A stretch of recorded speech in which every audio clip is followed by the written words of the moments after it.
নমস্কাৰ বন্ধু বান্ধৱসকল, আজি আপোনালোকৰ মাজত লৈ আহিছোঁ এটা গুৰুত্বপূৰ্ণ ভিডিঅ' য'ত নেকি গুৱাহাটী হাইকোৰ্টত 367টা জুনিয়ৰ এডমিনিষ্ট্ৰেটিভ এছিষ্টেণ্টৰ পোষ্ট ওলাইছিলে আৰু ইয়াৰ লাষ্ট ডেট হৈছে 31/7/2025। আহক আমি পলম নকৰাকৈ কেনেকৈ এই পোষ্টকেইটাত এপ্লাই কৰে তাৰ বিষয়ে আমি জানিলোঁ। ইয়াৰ ব্ৰেকআপ কেইটা হৈছে কোনটো ডিষ্ট্ৰিক্টত কিমানটাকৈ পোষ্ট দিছে তাৰ ব্ৰেকআপ কেইটা আমি চাই লওঁ। আহক আমি পলম নকৰাকৈ এপ্লাই কৰোঁ। এপ্লাই কৰিবলৈ আমি গুৱাহাটী হাইকোৰ্টৰ ৱেবছাইটটো অ'পেন কৰি ল'ব লাগিব। অ'পেন কৰাৰ লগে লগে তাতে ইনষ্ট্ৰাকশ্যনছ দি আছে। প্ৰথমতে আমি ৰেজিষ্ট্ৰেশ্যন কৰিব লাগিব। ৰেজিষ্ট্ৰেশ্যনৰ কাৰণে প্ৰথমতে নিজৰ নামটো এণ্টাৰ কৰিব।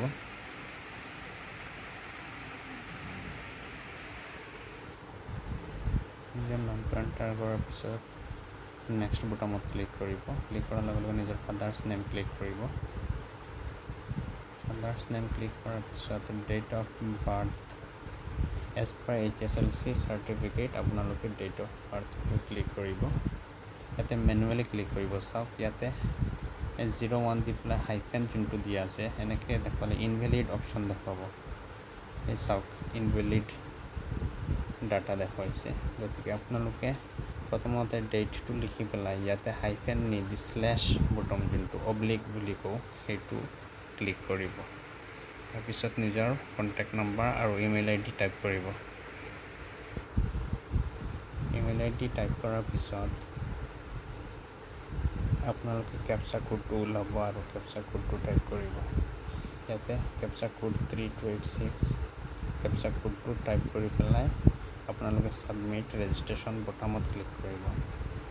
এয়া চাওক মই যে কৈছিলোঁ ইয়াতে যদি ডেট লিখি পেলাই হাইফেন দিয়ে তেনেহ'লে ইনভেলিড ডাটা দেখুৱায়। এইটো কাৰেকশ্যন নকৰাৰ কাৰণে ছাবমিট হোৱা নাই। গতিকে ইয়াতে কাৰেকশ্যন মই স্লেছ বটন টিপি পেলাই ক্লিক কৰি পেলাই দি আছোঁ। ক্লিক কৰাৰ লগে লগে ছাবমিট হৈ যাব।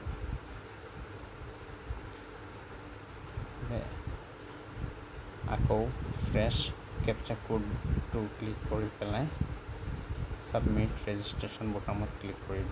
ক্লিক কৰাৰ লগে লগে আপোনালোকৰ ৰেজিষ্ট্ৰেশ্যনটো কমপ্লিট হৈ যাব। ৰেজিষ্ট্ৰেশ্যনটো কমপ্লিট হৈ যোৱাৰ লগে লগে আপোনালোকে মেইল ID যোগেদি নহ'লে SMS যোগেদি আপোনালোকৰ ৰেজিষ্ট্ৰেশ্যন IDটো চেণ্ড কৰিব। আপোনালোকৰ মেইল ID পৰা নহ'লে মোবাইলৰ পৰা এই ৰেজিষ্ট্ৰেশ্যন ID। গতিকে আমি আকৌ লগইন কৰাৰ কাৰণে গুৱাহাটী ৱেবছাইটৰ পৰ্টেলটোত অ'পেন কৰিম। অ'পেন কৰি পেলাই তাতে অলৰেডি লগইন এটা পেজ আহিব।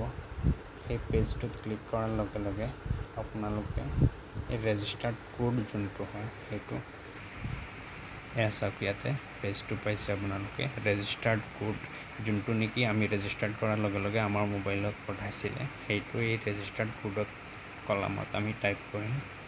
টাইপ কৰি পেলাই নেক্সট বুটামত ক্লিক কৰি দিব। নেক্সট কলামত আছে ডেট অফ বাৰ্থ।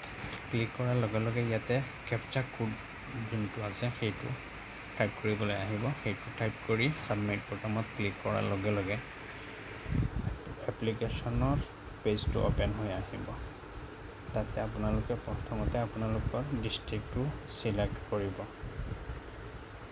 তাৰপিছত জেণ্ডাৰ ছিলেক্ট কৰিব।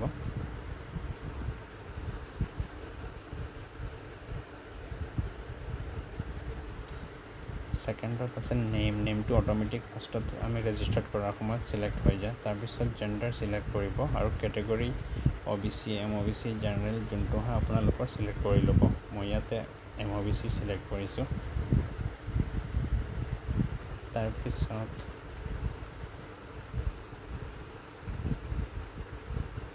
নেচাৰ অফ ডিজেবিলিটি যদি থাকে ক্লিক কৰিব। তাৰপিছত মাদাৰ্ছ নেম ক্লিক কৰিব। মাদাৰ্ছ নেম ক্লিক কৰাৰ পিছত আহিব। লিখি পেলাই নেশ্যনেলিটি ক্লিক কৰাৰ পিছত নেক্সট কলামত গৈ পেলাই আপোনালোকৰ এডুকেশ্যনেল কোৱালিফিকেশ্যনখিনি এজ পাৰ ডাটা আপোনালোকে ছিলেক্ট কৰিব।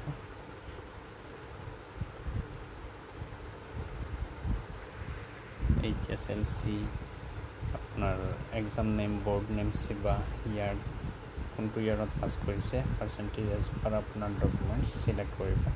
নেক্সট হায়াৰ ছেকেণ্ডেৰী আপোনালোকে এক্সাম নেম টাইপ কৰাৰ পিছত নেক্সট বুটামত ক্লিক কৰিব। স্পেচিয়েল স্কিল, ইয়াতে জবটোৰ কাৰণে স্পেচিয়েল স্কিল যদি এক্সপেৰিয়েঞ্চ কিবা আছে তেনেহ'লে ডিটেইলছ আপোনালোকে লিখি দিব। কোনটো কোম্পানীত জব কৰিছিলে, কিমান দিন কৰিছিলে, কি কোনটো ফিল্ডত কাম কৰিছে, সেই ডাটাখিনি বহুৱাই দিব। এমপ্লয়মেণ্ট এক্সচেঞ্জ ডিটেইলছটো আপোনালোকে এজ পাৰ আমাৰ ডিজিটেল যোনটো এমপ্লয়মেণ্ট এক্সচেঞ্জ চাৰ্টিফিকেট হয় তাৰে নম্বৰটো বহুৱাই দিব।